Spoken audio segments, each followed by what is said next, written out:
Y después, bueno, viendo ya el texto, bueno, esta es la opción que habían elegido, les había mandado varias opciones y casi por unanimidad salió este tema, que es, al principio, son los primeros dos artículos de todo el Tratado de la Gracia. Sí me pareció bonito, digamos, traer al inicio de esta lectura guiada o comentada. eh, hay muchos autores que comentan todo el Tratado de la Gracia, no solo Cayetano, sino, por ejemplo, el padre Ramírez, Garrigou Lagrange, Juan de Santo Tomás. Bueno, hay muchos comentarios sobre este tema porque es muy importante, pero me quedo simplemente con algo que dice Garrigou Lagrange al principio de, de todo su comentario, que dice: todo este tratado, el Tratado de la Gracia, es un comentario a las palabras del Señor en Juan 4:10. Si conocieras el don de Dios. Entonces, todo el Tratado de la Gracia, dice Gargula Arantxa, es como una glosa a si conocieras el don de Dios. Y de las palabras del Señor que se conservan en Juan. Comúnmente se dice que el apóstol de la gracia fue San Pablo, quien nos manifestó las profundidades de Dios, la predestinación y la gracia. Y los dos grandes autores de la gracia son Agustín, que reivindicó la gracia divina contra los pelagianos, y Santo Tomás, acerca de quien canta la liturgia. Sea alabado Cristo, el Rey de la Gloria, quien a través de Tomás, la luz de la Iglesia, colma al mundo con la doctrina de la gracia.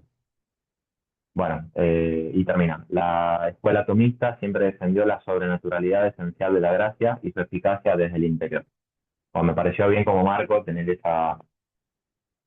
eh, como ese preámbulo, ¿no? de Garrigou Arán. Entonces, yendo al texto, lo primero que puse es el prólogo a todo el Tratado de la Gracia, en la cuestión 109, que dice lo siguiente. Antes de eso, bueno, como esto no es una charla, sino una lectura meditada, ¿no? Pausada acerca del texto, cada vez que quieran preguntar, comentar o lo que sea, avísenme, para mí mucho mejor. Si desde ustedes pueden ir trabajando el texto y lo vamos viendo entre todos. Entonces, empieza diciendo: consecuentemente, debe considerarse acerca del principio exterior de los actos humanos, a saber, acerca de Dios, en cuanto somos ayudados por Él mediante la gracia para obrar rectamente. Y primero, debe considerarse acerca de la gracia de Dios. Segundo, acerca de su causa. Tercero, acerca de sus efectos. Ahora bien, la primera consideración será tripartita, pues primero consideraremos acerca de la necesidad de la gracia. Segundo, acerca de la misma gracia cuanto a su esencia. Tercero, acerca de su división. Sobre lo primero se hacen 10 preguntas. Primero, si el hombre puede conocer algo verdadero sin la gracia. Segundo, si el hombre puede hacer o querer algo bueno sin la gracia de Dios. Bueno, y después sigue con los otros títulos de los 7 artículos que quedan, ¿no? Perdón, de los otros 8. Entonces, una primera cosa que llama un poco la atención es que en el Tratado de la Gracia, Santo Tomás empieza diciendo que vamos a hablar sobre el principio exterior de los actos humanos, ¿no? Esto quizás alguno que lee le puede chocar un poco, ¿no? Que cuando hablemos de la gracia, Santo Tomás lo marque como un principio que está fuera para que nosotros podamos obrar, cuando se supone que la gracia es algo que inhiere íntimamente en el alma, ¿no? No sé si cuando lo leyeron les llamó la atención, pero bueno, una primera duda que traen los comentadores es esta: ¿en qué sentido la gracia es exterior? Hasta se podría como criticar esto, ¿no? Una visión demasiado como extrínseca de la gracia. Cuando repito, la gracia se supone que opera interiormente, ¿no? Bueno, se proponen diferentes soluciones a esto, no hay ningún problema. Eh, pero sí, para que estemos más situados, en toda la segunda parte de la suma, que es donde se encuentra este tratado, Santo Tomás empieza hablando acerca de el fin último de la vida humana, tomado en general, y después más en especial la felicidad o bienaventuranza, ¿no? Sobre lo primero que hay que hablar en moral es respecto del fin, porque todo lo que nosotros hacemos es moral en cuanto o nos acerca hacia el fin o nos aleja de él. Entonces, las primeras 5 cuestiones son sobre el fin último del hombre, que es ser feliz, ¿no? Conocer a Dios en la vida eterna. Ahora, después de la bienaventuranza, Santo Tomás habla de los actos humanos, que son aquello por lo cual nosotros accedemos al fin, nosotros nos acercamos al fin no a través de pasos corporales, sino a través de actos internos, por los cuales nos unimos ya en esta vida a Dios y ya empezamos a ser felices, ¿no? Aunque el acto humano que propiamente nos haga felices va a ser la intelección de la esencia divina, que eso es en la bienaventuranza futura. Pero bueno, ya desde ahora nuestras acciones, incluso las acciones externas, pueden hacer que nosotros nos conduzcamos hacia la felicidad. Y después de los actos humanos, Santo Tomás considera, además de las pasiones y otros temas, los principios de los actos humanos. Es decir, nosotros tenemos capacidades de operación, es decir, potencias por medio de las cuales nosotros podemos ejercer esos actos. Esos son los principios intrínsecos o internos de los actos humanos, junto con los hábitos. Los hábitos también son bueno, disposiciones de esas potencias para que puedan inclinarse hacia esas operaciones de una manera perfecta.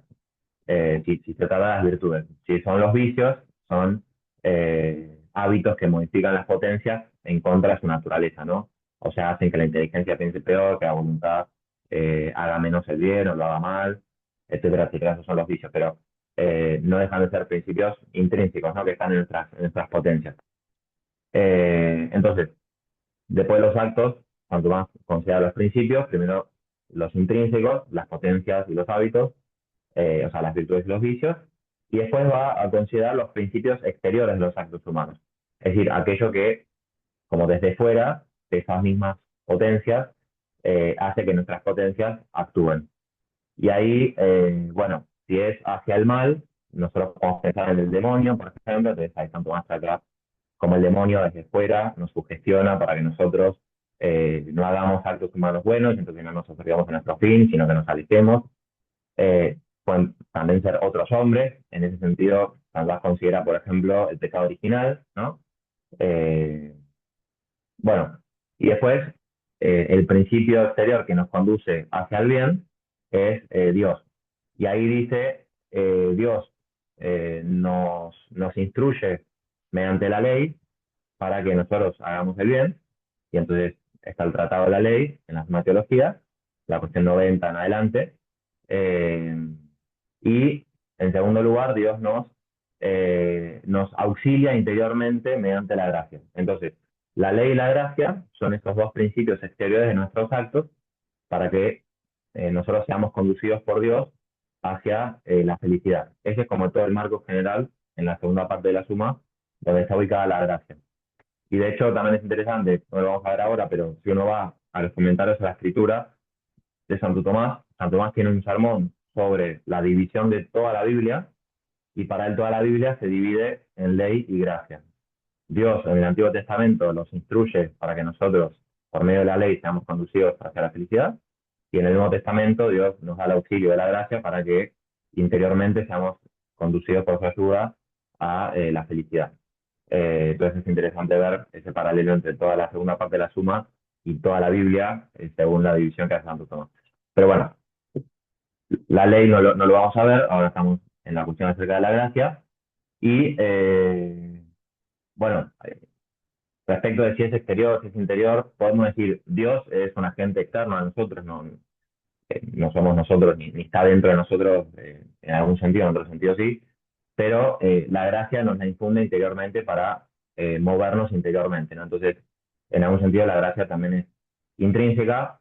Eh, Otros autores, por ejemplo, Báñez dice que se puede decir que la gracia es exterior en el sentido de que está por fuera de la naturaleza, en el sentido de que es sobrenatural, aunque esté adentro, digamos, es decir, no es una exterioridad física, sino, aunque esté adentro, no es exigida por algo intrínseco a la naturaleza. Bueno, dejamos este problema de lado. Entonces, eh, si hasta acá todo bien, arrancamos directamente con el artículo primero.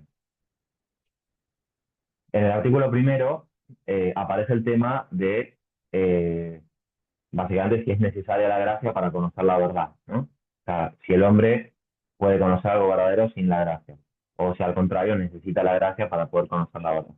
Y en el artículo segundo es más en el plano afectivo o de la tendencia hacia el bien respecto de la voluntad. Si el hombre necesita la gracia para hacer o querer interiormente el bien moral. Son entonces una primera cuestión en relación a la verdad y la inteligencia y una segunda cuestión sobre la voluntad y el bien. Y como vamos a ver, si uno ya lo lee un poco por arriba, son dos cuestiones que son asimétricas, ¿no? La respuesta de San Tomás es de alguna manera inversa para ambas.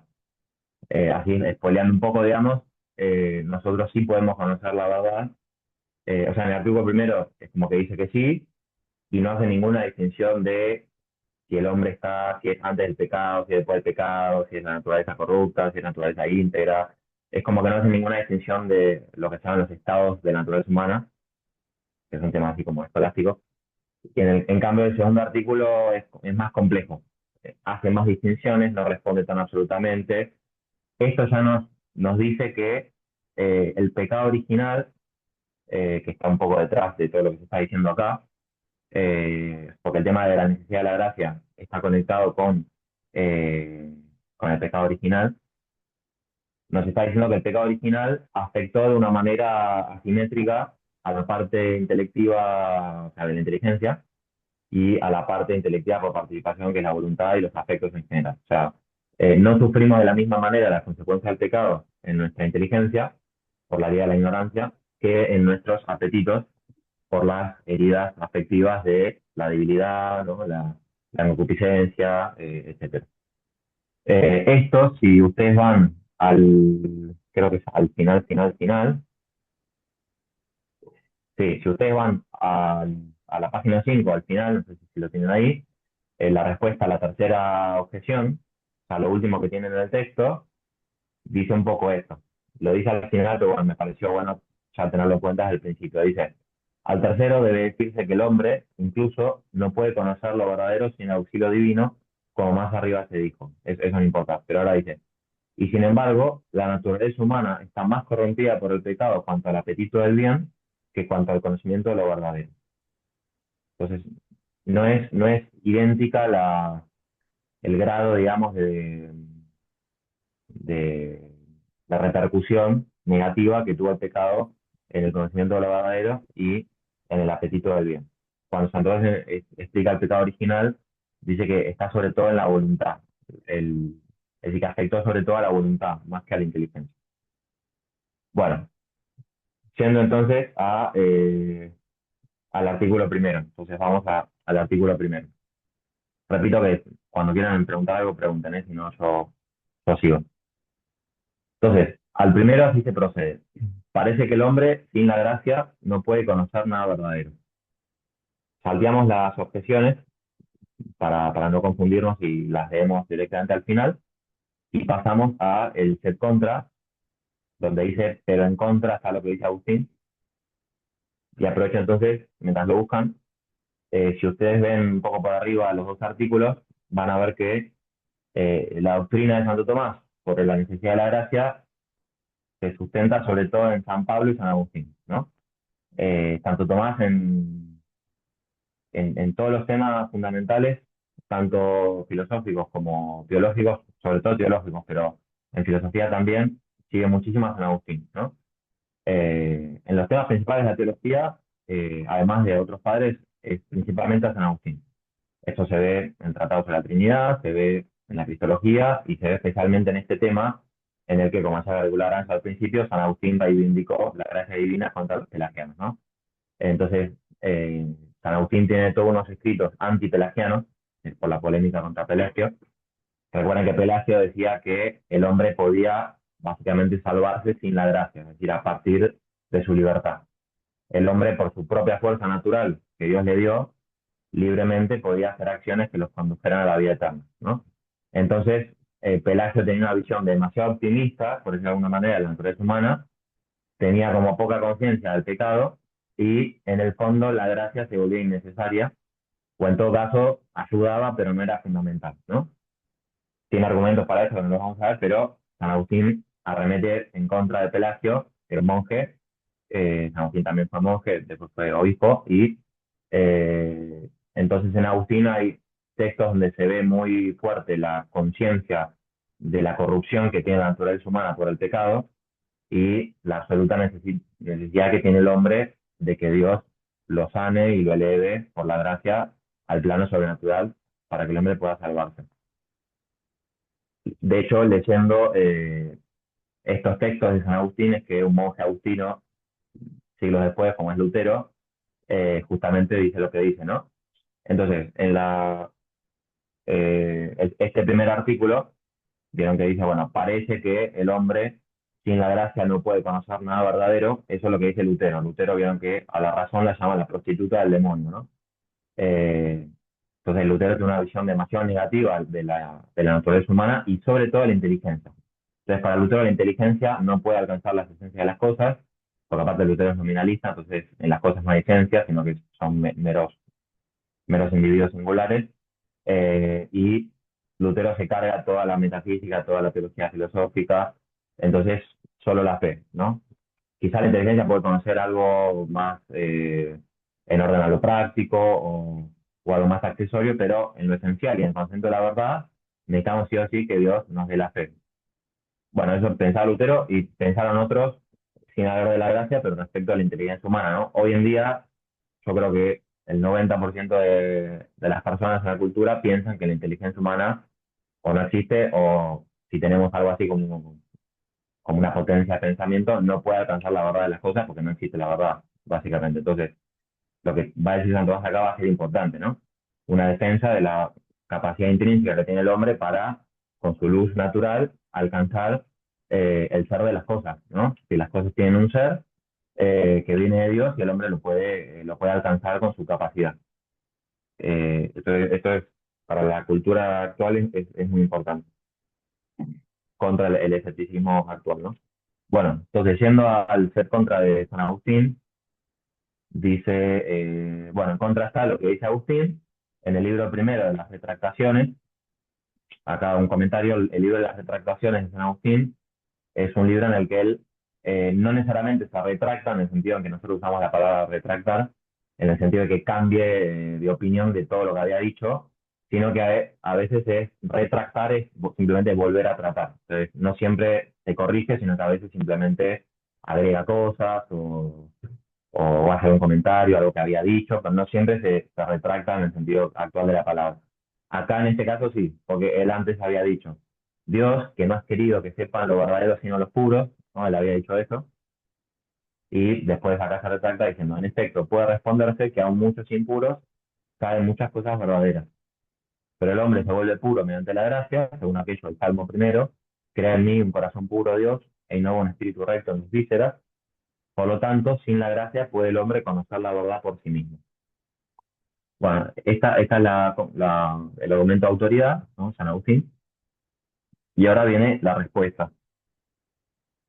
Eh, bien, entonces, en el respondo empieza diciendo, debe decirse que conocer la verdad es cierto uso o acto de la luz intelectual, porque, según el apóstol en Efesios 5, todo lo que se manifiesta es luz. Bien, entonces, acá eh, podemos hacer una analogía con la luz sensible. Cuando nosotros conocemos algún objeto sensible, necesitamos que haya luz para que se manifieste ese objeto y nosotros lo podamos ver, ¿no? Entonces, si estamos en un cuarto apagado, entonces no vemos las mesas, las sillas, las cosas que hay ahí. Necesitamos que alguien prenda la luz para poder ver los objetos, ¿no? Entonces, la luz manifiesta las cosas que aparecen ante los ojos, ¿no? Y entonces, el ver es una especie de uso o acto por el cual la vista hace uso de la luz que manifiesta los objetos para justamente poder alcanzarlos, ¿no? Bueno, eso en un plano que sea en un plano sensible pasa de alguna manera en el plano intelectual, en el que para que se nos manifiesten las esencias de las cosas necesitamos que sean iluminadas por una luz inteligible, no una luz sensible, sino inteligible. Esa luz inteligible entonces hace inteligibles a las cosas, así como la luz sensible hace sensibles a las cosas, es decir, las hace capaces de ser vistas. Bueno, la luz inteligible es este tema, bueno, también daría para muchísimo, porque es un tema que se remonta, bueno, a Platón y antes de Platón, pero ya en Platón y sobre todo Aristóteles, que habla del intelecto agente, que dice que es luz, ¿no? Fos, y es una luz que hace inteligibles a las cosas que conocemos, ¿no? Entonces las manifiesta. Y entonces conocer la verdad es, bueno, aplicar esta luz a las cosas que se nos presentan a través de los sentidos para captar su sentido profundo, ¿no? Lo que tienen de luminoso las cosas. Eh, por eso, San Hilario, por ejemplo, dice que la verdad es aquello que es declarativo o manifestativo del ser. La verdad es la manifestación del ser. Y esa manifestación del ser se hace por la luz, porque como dice San Pablo, todo lo que se manifiesta es luz. Ahora, continúa el texto. Cualquier uso implica cierto movimiento, tomando el movimiento en sentido lato o amplio, según que entender y querer se dicen que son ciertos movimientos, como es patente por el filósofo en el tercer libro de Ánimo. Bien, entonces comentamos esto. Acá fíjense que se distingue o está supuesto un sentido estricto del movimiento y un sentido amplio del movimiento, ¿no? Entonces, el movimiento en sentido estricto, en sentido aristotélico, es el acto imperfecto del imperfecto. O sea, eh, más así sencillamente dicho, es como el pasaje de la potencia al acto.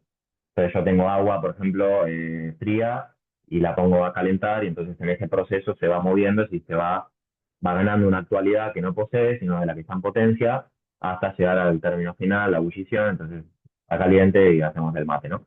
Bueno, entonces, eso propiamente es movimiento, porque implica como una adquisición de una actualidad de la que uno está en potencia.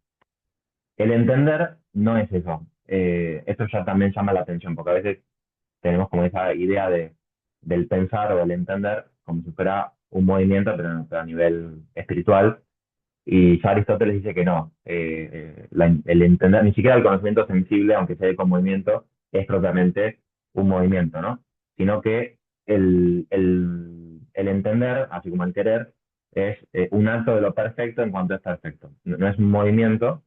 De hecho, si ustedes lo piensan, cuando uno entiende algo, no hay así algo sucesivo, sino, como dice Aristóteles, ¿no? Al entender, he entendido, ¿no? Es decir, se da como una operación simultánea en la que no hay una sucesión, ni tampoco hay una ganancia, una actualidad al modo de algo que uno padece, ¿no? Aristóteles dice que el entender es cierto padecer, en cuanto que es un recibir, pero no es el padecer la acción de un objeto externo, como cuando a mí me pegan o algo así, sino que es una plenitud vital. O sea, el entender es un acto vital que ejerce la persona en cuanto está en acto, ¿no? O sea, en cuanto se identifica y se hace uno con el objeto que conoce. Entonces, acá dice, el entender se toma en ese sentido que más que movimiento, sucesión es acto, ¿no? Y entonces acá, esto lo dice Santo Tomás porque va a hacer una analogía con el movimiento que nosotros vemos en el mundo físico y la actualidad, que es el entender, y también se puede decir el querer, pero bueno, eso es el artículo segundo. Entonces, eh, dice, vemos en las cosas corporales, o sea, en el mundo físico de las cosas corruptibles, que para el movimiento no solo se requiere la misma forma que es principio del movimiento o acción, sino que también se requiere la moción del primer motor. Y va a poner el ejemplo del fuego. Entonces, para que el fuego pueda quemar, que esa es la acción de este, este ente físico que es el fuego, se requiere la forma por la que quema, es decir, aquello por lo que está en acto caliente, o sea, el calor, pues el fuego para quemar necesita calor, pero además necesita que sea movido por, bueno, esto es un poco la cosmología de la época de San Tomás, esto no es tan así, pero bueno, son ejemplos que él pone para que se entienda. Necesita de la moción de el primer motor del mundo físico, que para los antiguos de Aristóteles o antes son los planetas, los cuerpos celestes, y en este caso el Sol. El Sol es una especie de motor universal que actúa y permite el movimiento de las cosas del mundo físico. Esto, si bien tiene algo de perimido, tiene algo de cierto, de que sin Sol no hay, o sea, yo creo que si se apagara el Sol, a ver, siguen moviéndose las cosas, pero en última instancia dejarían de moverse y cosas así. Entonces, pero bueno, para Aristóteles y Santo Tomás, siguiendo su física, el Sol como primer motor universal en el mundo físico ejerce una moción respecto de las acciones de las cosas corporales del mundo sublunar, digamos, y eso implica que para que las cosas puedan moverse necesitan que el Sol las mueva.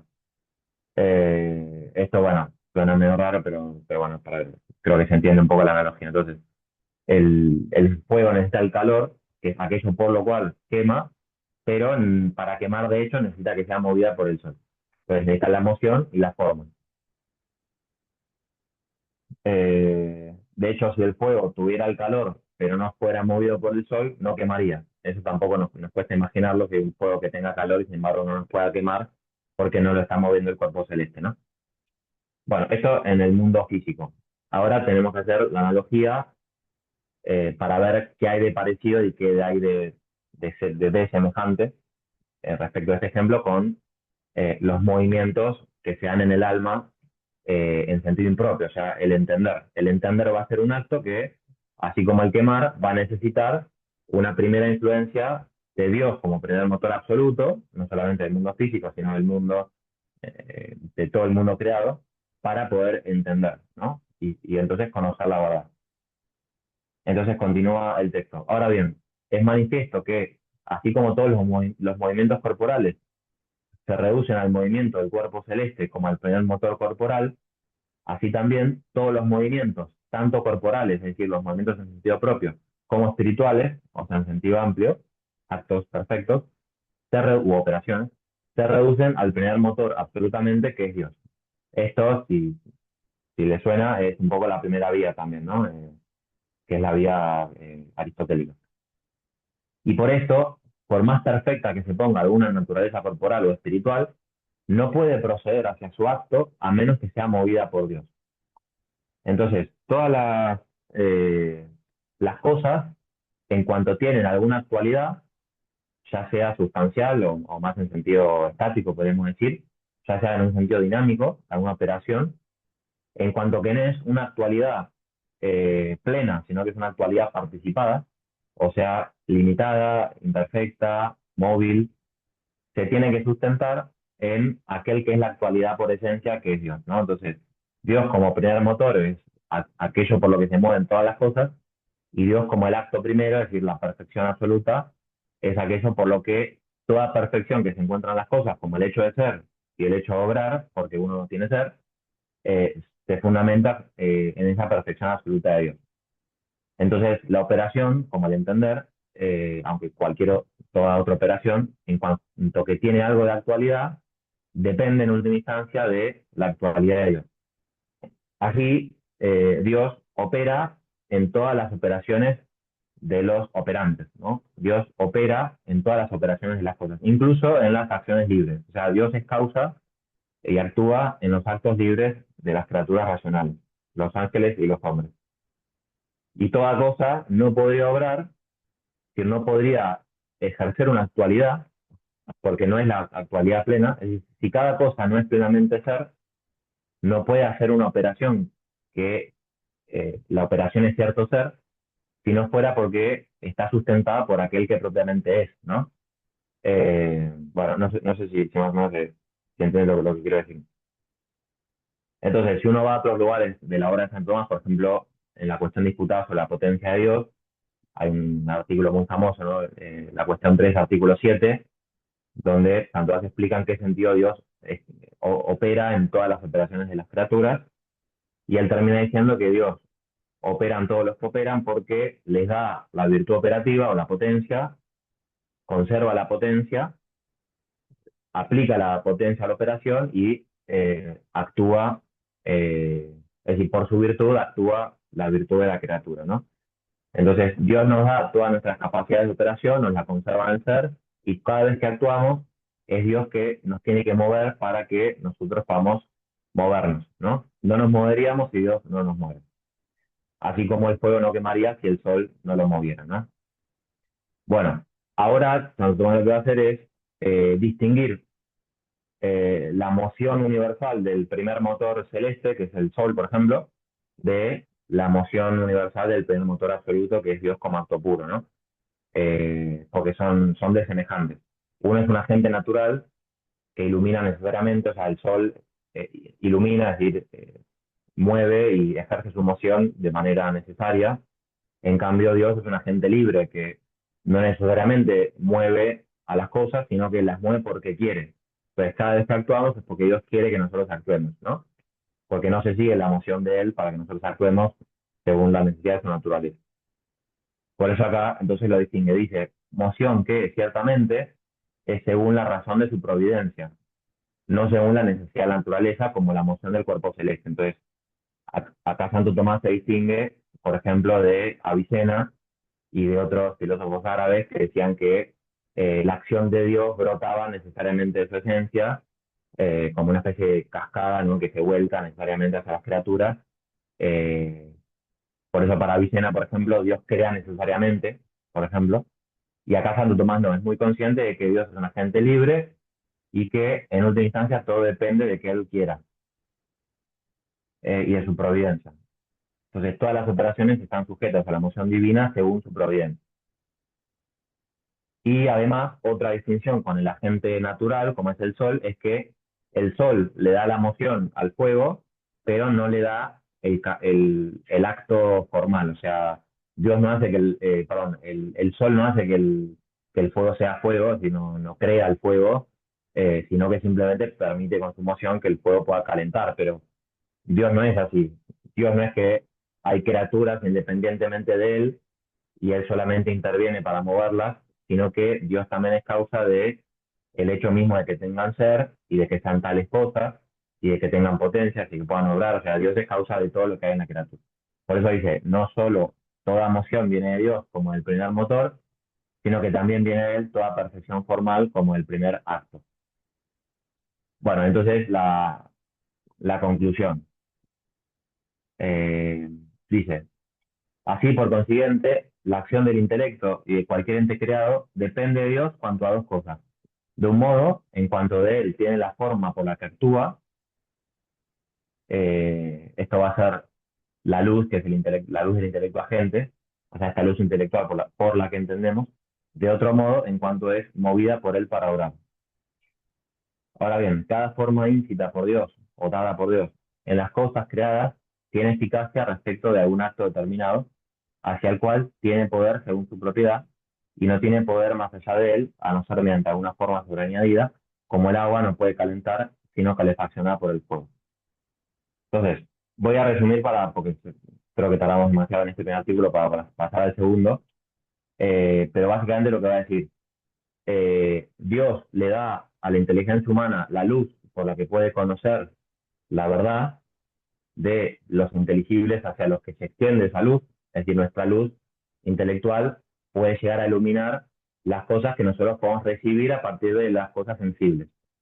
Es decir, todo nuestro conocimiento parte, como en su principio, de las cosas sensibles. Y entonces, lo que nosotros recibimos por la experiencia sensible y formamos imágenes a partir de esa experiencia, nuestra luz se extiende a esos objetos y puede, iluminándolos, abstraer, digamos, lo que tienen de esencial y así entender la verdad acerca de las cosas eh, físicas y aquellas que no son físicas, pero llegamos desde lo físico, ¿no? Porque acá hay un adagio que no está en Santo Tomás y es falso, es empirista, pero a veces repetimos como si fuera realista, que es que todo el conocimiento pasa por los sentidos o algo así. Bueno, eso no es así porque no todo lo que está en la inteligencia ha pasado por los sentidos, sino que nosotros conocemos cosas que están más allá de las cosas sensibles, ¿no? Por algo tiene sentido la metafísica, ¿no? Que va más allá de las cosas sensibles. Lo que sí es cierto es que todo conocimiento tiene su punto de partida en lo sensible, pero no se encierra en lo sensible, ¿no? Entonces, de hecho, desde lo sensible el hombre se puede elevar a Dios y entonces la luz intelectual humana es potente para conocer a Dios que existe, que es providente, etcétera, a partir del conocimiento de las cosas sensibles, de las esencias de las cosas sensibles. Ahora, para que el hombre pueda conocer inteligibles que son más potentes que la luz por las que los podría iluminar, porque nosotros tenemos que iluminar las cosas porque las cosas no tienen la luz suficiente para ser entendidas, ¿no? Una piedra, por ejemplo, tiene inteligibilidad, o sea, puede ser conocida por inteligencia en potencia, porque de hecho tiene toda una serie de características que la hacen como inferior a lo inteligible, ¿no? Que es material, etcétera. Entonces, la luz intelectual la tiene que elevar. Pero hay ciertas verdades que están, digamos, que tienen demasiada más luz que nuestra luz, por decirlo de alguna manera. Entonces ahí no hay que iluminarlas, abstraerlas. Acá también hay un error de que parece como que todo nuestro conocimiento es abstractivo. Y no todas las cosas las conocemos por abstracción, porque hay cosas que ya están abstraídas, no necesitan ser abstraídas. Entonces necesitamos más bien unirnos a esas cosas más que elevarlas nosotros por medio de la luz. Bueno, y hay algunas cosas que tienen una luz que ninguna luz natural puede llegar a iluminar, como son las verdades sobrenaturales, ¿no? Que están más allá de nuestro alcance absolutamente, como es, por ejemplo, que Dios es trino o la encarnación o cosas de ese estilo. Entonces, para conocer estas cosas sí necesitamos una moción y una luz más fuerte sobreañadida a nuestra capacidad natural, que se llama la luz de la gracia, que puede ser la fe, puede ser la profecía, puede ser los dones del Espíritu Santo, la sabiduría, etcétera, etcétera. O alguna iluminación particular de Dios. Bueno, y eso es un poco lo que termina diciendo Santo Tomás. Entonces, la conclusión de este artículo sería, para conocer cualquier verdad, el hombre necesita el auxilio divino para ser movido al entender, pero con una moción de Dios que es natural, no es una moción sobrenatural y no es una moción que implique una luz distinta que la que nosotros ya tenemos por Dios. O sea, Dios nos da una luz que es suficiente para que conozcamos la verdad. Ahora, para que nosotros conozcamos la verdad de las cosas que exceden a nuestra capacidad natural, es insuficiente nuestra luz natural, necesitamos que Dios nos mueva a través de una iluminación sobreañadida, como podría ser el don de la fe, la profecía, etcétera. Y eso no quita, por último, como aclara Santo Tomás al final, que incluso para las cosas en las que nuestra luz natural es suficiente, si tiene suficiente potencia para alcanzar, como por ejemplo que Dios existe o que el alma es inmortal, aún en esas cosas Dios a veces hace que las conozcamos por una luz sobrenatural. Y este es el hecho de la revelación en la que Dios de hecho le ha revelado al hombre que existe y otras verdades que el hombre sí podría alcanzar por su luz, pero Dios las revela igualmente, es decir, hace que las conozcamos por una luz sobreañadida, porque si no las hubieran conocido pocos hombres, después de mucho tiempo, con mezcla de errores. O sea, solo la luz intelectual de un Aristóteles, un Platón, hubiera llegado a esas verdades, ¿no? Bueno, las objeciones las voy a saltear, eh, porque ya me comí mucho tiempo para este artículo primero, y de hecho el más importante era el artículo segundo, pero bueno, creo que este tenía más cosas para explicar porque tenía más contenido de la física aristotélica o cosas así. Eh, pero bueno, si no hay algún comentario o algo, tenemos hasta y media, ¿vale? ¿No?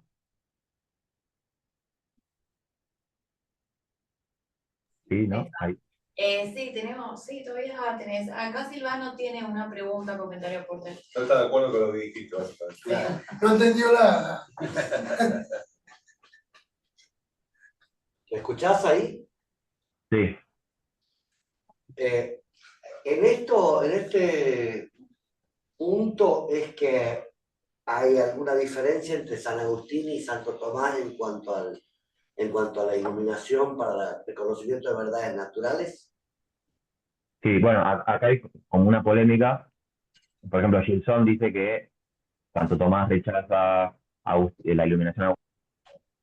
Entonces tiene un artículo famoso que dice que Santo Tomás criticó a San Agustín en este tema, la iluminación, y después hay otros autores que se encargan de, como decir que no, que acá Santo Tomás no, si bien modifican algo la postura de San Agustín, él la quiere asumir, aunque conectar con Aristóteles. Por ejemplo, el dominico Gardel, ¿no? Ambrose Gardel defiende como el agustinismo de San Tomás en este sentido. Eso quizás como la polémica así contemporánea de este tema. Pero si vamos a Santo Tomás, lo cierto es que Santo Tomás hace una síntesis entre la iluminación de San Agustín y la doctrina del intelecto agente de Aristóteles. Entonces, lo que dice Santo Tomás es que para que nosotros podamos conocer, necesitamos que Dios nos ilumine, justamente porque nuestro entender es imperfecto, no es pleno, sino que necesita de esa emoción de un agente universal, etcétera. eh, pero que esa iluminación es lo que Aristóteles llama el intelecto agente, o sea que la iluminación de Dios es a través del intelecto agente. De hecho, si ustedes van a eh, en la respuesta a la segunda objeción de este artículo dice, la misma luz natural incita en el alma, que Aristóteles llama intelecto agente, sea iluminación de Dios, ¿no? O sea, Dios ilumina a través de la luz que Él nos da interiormente. Entonces esta es la genialidad de Santo Tomás, ¿no? Porque Agustín parecía como hacer depender demasiado de la inteligencia humana de un principio exterior y de alguna manera mermar la potencia intrínseca de la inteligencia para conocer la verdad. Por En eso, cambio Aristóteles, por más eso que al físico, final de ese párrafo dice, y sí, para esto no se requiere otra iluminación, sino solo para aquellas cosas que exceden el conocimiento natural. Ahí estaría la claro, pequeña diferencia. sí, sí. Eh, pero sí, Santo Tomás asume casi enteramente la doctrina de la iluminación agustiniana, solo que la, la armoniza con la gnoseología de Aristóteles. Eh, Ahora, ese es un punto, bueno, que daría para toda una charla, ¿no? El tema de la iluminación en Santo Tomás. Bueno, es la tesis del cura, ¿no? Este tema. Claro. La pueden leer. Bueno, entonces, voy directamente al artículo segundo, que quizás era el más interesante, porque nos interesan las cosas más prácticas, o sea, si un poco la pregunta traducida en criollo sería si se puede ser bueno sin ser cristiano, por ejemplo, ¿no? Es- se podría plantear así la pregunta. Eh, bueno, entonces, fíjense que el artículo primero decía, parecería, como es que decía, parece que el hombre sin la gracia no puede conocer nada verdadero, pero en realidad sí puede, ¿no? Y en el artículo segundo es al revés, dice, parece que el hombre sí puede querer y hacer bien sin la gracia. Entonces nos va a terminar diciendo que el hombre no puede hacer y querer bien sin la gracia, ¿no? Bueno, ¿en qué sentido? No podemos hacer nada bueno sin la gracia, tan corrompida está la naturaleza humana. Bueno, es este tema. Pero bueno, en el set contra, Santo Tomás, como les dije, está San Pablo y San Agustín, ¿no? Dice el apóstol en Romanos 9, no es el que quiere el querer, ni el que corre el correr, sino de Dios que tiene misericordia. Y dice Agustín en el libro de Correcciones Gratia que sin la gracia nada bueno absolutamente hacen los hombres, sea pensando, sea queriendo y amando, sea orando.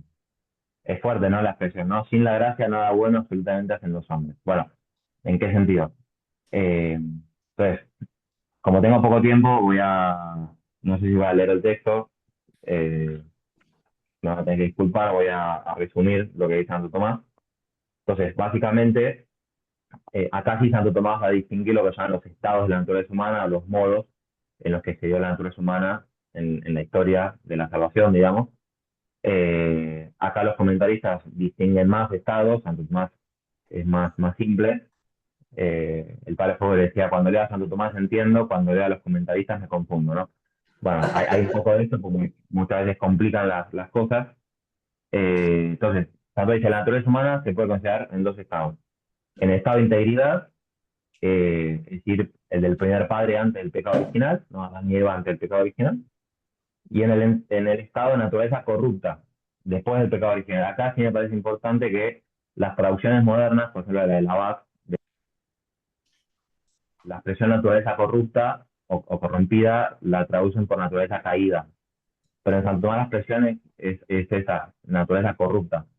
No hay que pensarlo en el sentido protestante, porque Santo Tomás dice que es toda la naturaleza la que está corrupta en su raíz, no es algo superficial de cómo está caída, que en ese tono, pero no totalmente, es decir, no de tal manera que no pueda ser sanada en esa raíz desde la gracia, ¿no?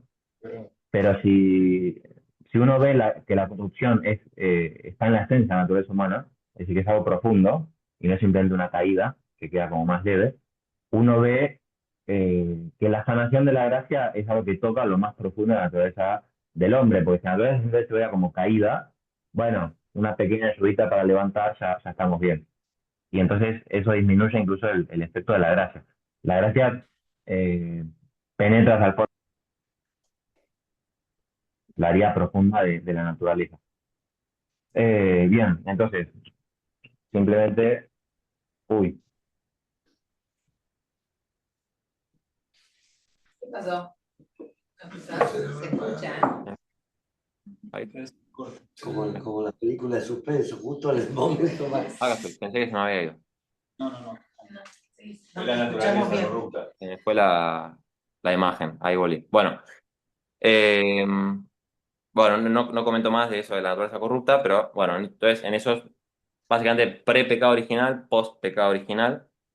Entonces, en ambos estados necesitamos ese auxilio natural o esa moción natural de Dios para poder hacer y querer cualquier bien, como del primer motor o el acto puro que actúa en toda operación de la criatura. Entonces, tanto Adán y Eva como nosotros, ya sea con o sin gracia, o sea, estando en pecado mortal o en gracia, necesitamos que Dios nos mueva para poder hacer cualquier cosa, incluso el bien. Eso en ambos estados.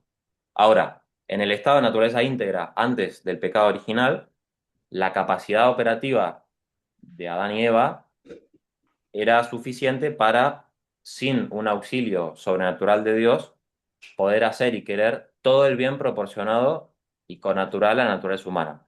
O sea, las virtudes adquiridas. O sea, Adán y Eva, sin que Dios les dé la gracia sobrenatural, podían con sus propias fuerzas adquirir las virtudes. O sea, ser plenamente prudentes, justos, fuertes, templados, perseverantes, constantes, etcétera, sin la gracia, ¿no?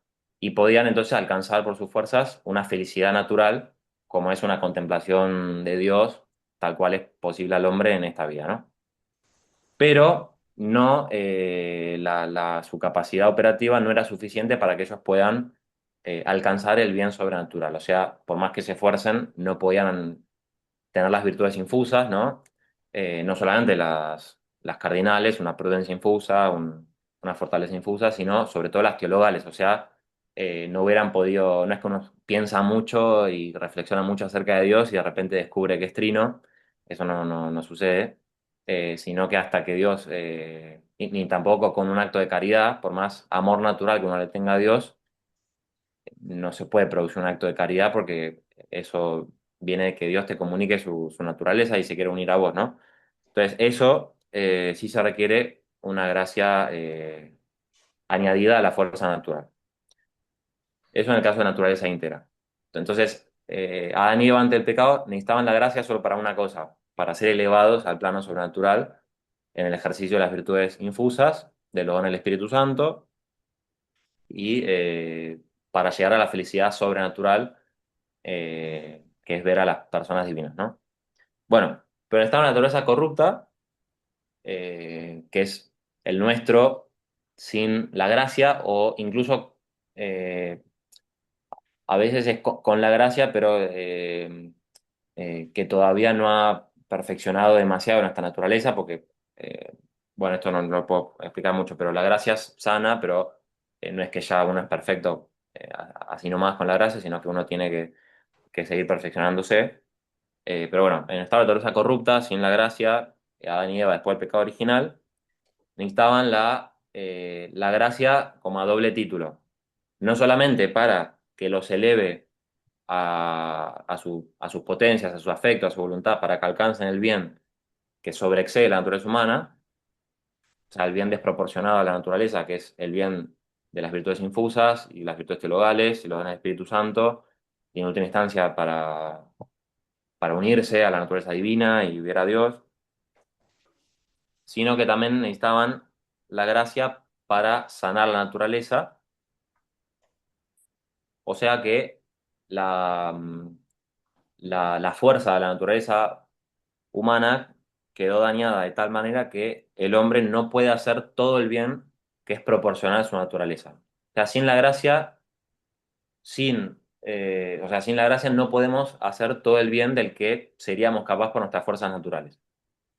Eso implica que cualquier hombre sin la gracia no puede, de hecho, adquirir, por lo menos en estado pleno, las virtudes morales naturales. Ni, por ejemplo, esto lo voy a decir después, pero cumplir los mandamientos. Los mandamientos son de ley natural, pero sin la gracia el hombre no puede cumplir la totalidad de los mandamientos, ni evitar la totalidad de los pecados, por ejemplo, sino que, podemos decir así, como que tarde o temprano va a caer en algo, ¿no? ¿Por qué? Porque si uno delibera con su razón, puede ser que haga algo bueno, pero hay actos que la prudencia no puede deliberar, sino que tiene que ser sagaz y actuar inmediatamente. Y como ese acto nace espontáneamente de una naturaleza caída, el acto se puede desordenar, ¿no? A veces tenemos suficientemente tiempo para pensar y hacer que no actuemos según la corrupción de la naturaleza, pero hay otras veces que el acto no sale según la corrupción en la que está nuestra naturaleza. Porque los apetitos se contrarían y lo que quiere uno va en contra de lo que quiere el superior, ¿no? Entonces tenemos un afecto sensitivo que va en contra de lo que es el bien de la razón y se nos escapa porque no lo podemos controlar demasiado por la corrupción de la naturaleza, eh, etcétera. Bueno, pero la naturaleza humana no está del todo corrompida de tal manera que no puede hacer algún acto bueno ni evitar algún pecado mortal particular, por ejemplo, ¿no? Pero el punto es que no todos. O sea, la gracia hace que nosotros podamos hacer, en primer lugar, todo el bien que es proporcional y connatural a nuestra naturaleza. O sea que en nosotros tiene esa función, ese oficio, además de elevante, sanante y curativo, digamos. Y entonces, un hombre no es plenamente natural, podemos decir así, sin la gracia.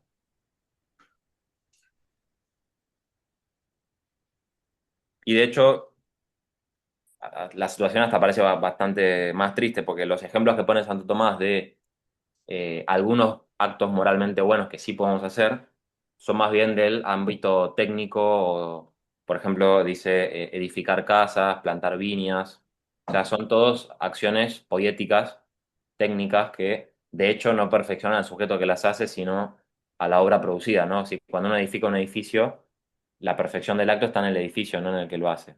En todo caso, uno se puede perfeccionar si lo hace con justicia o si lo hace con prudencia o si lo hace con caridad o lo que sea. Eh, pero en cuanto tal, el oficio propio del arquitecto es hacer bien la casa, no hacerse bueno él. De hecho, quizás la hace para ganar más plata y lo que sea, ¿no? Bueno, entonces esa es un poco la conclusión para sintetizar y terminar. Para conocer la verdad, sí es suficiente nuestra luz natural del intelecto agente para conocer todas las verdades proporcionadas a nuestra naturaleza, eh, pero necesitamos una luz sobreañadida para que conozcamos las verdades sobrenaturales. Y en cualquier caso, Dios siempre tiene que mover con una moción natural nuestra inteligencia para que entienda. O sea, no podríamos entender si Dios no nos moviera cualquier cosa.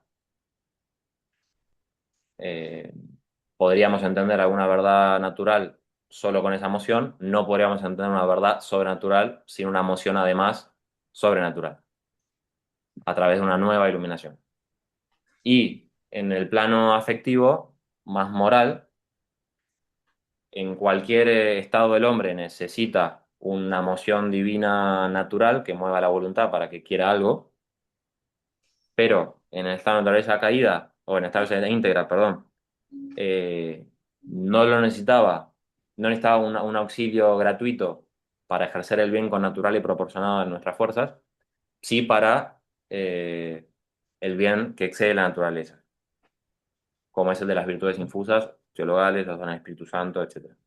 Pero ahora en el estado de naturaleza corrupta, después del pecado original, por la culpa del pecado, las heridas y las penas del pecado, necesitamos la gracia para que sane nuestra naturaleza y podamos ejercer las operaciones que son incluso proporcionadas al bien de la naturaleza racional del hombre. O sea que el hombre, de hecho, no puede vivir según la razón en toda su vida sin la gracia de Dios. El hombre no puede ser feliz naturalmente sin la gracia de Dios. Puede hacer algún acto moralmente bueno particular o en algún aspecto o durante cierto tiempo, pero no todos los actos, bajo todo aspecto, en todos los tiempos, y mucho menos alcanzar la felicidad natural, ¿no? Eh, entonces no podemos ser del todo prudentes, del todo justos, sin la gracia. Es como que tarde o temprano algún desorden profundo vamos a tener y padecer. Cosa que es evidente si uno mira su propia situación y la situación de los demás. Y además necesitamos la gracia, no solamente para esto, porque tampoco la gracia lo principal que hace es esto, sino que lo principal que hace, además de sanar, es elevar y conducir a el bien que sobreexcede la capacidad humana, como es el bien de Dios eh, en su naturaleza trinitaria, ¿no? Y entonces la gracia hace que tengamos a las personas inhabitando en el alma y no solo a Dios moviéndonos como un motor o algo así, sino un Dios que es amigo que se une con nosotros como amigos, ¿no? Bueno, y por último, pues Santo Tomás pone el ejemplo del hombre enfermo. El hombre en esta naturaleza corrupta es como un hombre enfermo que puede hacer algunas operaciones del hombre sano, como por ejemplo escuchar, ver, como el sano, pero no puede hacer todas las operaciones del hombre sano todo el tiempo bajo todos los aspectos, ¿no? Como caminar, por ejemplo, correr o algo así, depende de qué enfermedad uno tenga, pero no las podría hacer, sino que necesita la ayuda de la medicina para poder hacer incluso lo que puede por su naturaleza. Ignacio,